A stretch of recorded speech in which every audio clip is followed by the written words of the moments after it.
The Republican-controlled state Supreme Court blocked the Board of Elections from certifying her victory. The Republican challenger, Judge Jefferson Griffin, wants to disqualify 60,000 votes he claims were ineligible. It looks like Republicans are exercising their tradition of stealing elections, a strategy popularized by George Bush himself with the Brooks Brothers riot. Stop the fraud! Stop the count! Stop the fraud! Stop the count! Stop the fraud! And immortalized with Donald Trump trying to find those pesky 11,780 votes in Georgia.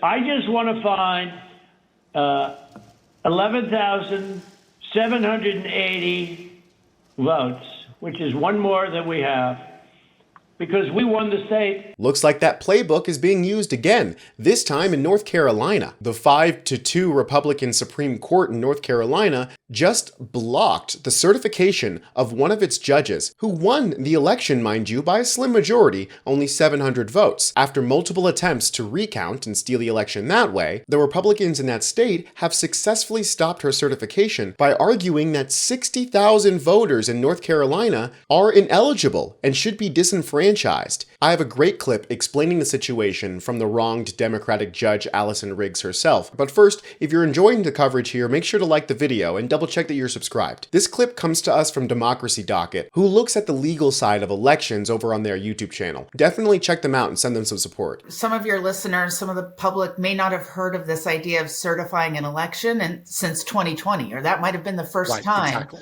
On January 6th, what caused that rioting and that violence was people trying to stop the certificate of election from coming out of Congress. And so at the state level, there's not exactly the same process, but the election officials certify to other branches of government that these are the election results. This person has won election, and then they take the oath to serve their new term, whether it's a 2-year, 4-year, mine is an 8-year term. So right now, not only I'm holding over because our Constitution says the incumbent holds over. So I'm continuing to do the work every single day. But my opponent is also suggesting that anything I do on the court somehow can or should be overturned or undone. I sign orders every single day on the court. So I want to emphasize the potential for disruption here. But at core, it goes back to the voters made a decision 66, 67 days ago. We still have not given effect as we ought to as a functioning and healthy democracy to what the voters decided. And I ran on a campaign of transparency. It is critical to how I approach serving on the bench. And so I think it's important that not just my fellow North Carolinians, but people across the country understand what is happening here in North Carolina, because I worry it can be replicated, will be replicated. And when I was trying to get folks to pay attention to this even a month or two ago, I think people thought this was a fringe strategy, not likely to get any traction. And I think it's portends poorly for the direction of my state in this country. She's absolutely correct, and the legacy media is not reporting on this. I actually had trouble finding reporting on this, which is why I'm so thankful to Democracy Docket for getting this interview, because this is the legal strategy that the Republicans are going to be using to steal elections all over the country. By refusing to certify elections that they narrowly lose, and then trying to find voters that they can disenfranchise, they will be sneakily overturning seats on benches, in state legislatures. Hell, they even tried it with the president. So it's absolutely imperative that we put eyes on this situation. And I want to reiterate how hard the Republicans are working to stop this election. It shows the importance that solidarity is when it comes to supporting Democrats in smaller elections on the state level, because the Republicans sure are working together to remove them. Tell people what can my audience do to help? So if you go to my website, riggs4ourcourts.com, you can support my campaign. I'll have, and I can send to Mark for posting the link for my legal defense fund as well, which is a separate entity. Yes, the lawyers are expensive. I want folks to understand we have been fighting this in front of the county boards of elections, the state board of elections, state courts, federal courts. This has been nonstop for over 2 months now, and it's going to be at least another month or two. It is expensive. our democracy is worth this. This is absolutely something with national implications. And so very much need folks' help. I am not backing down.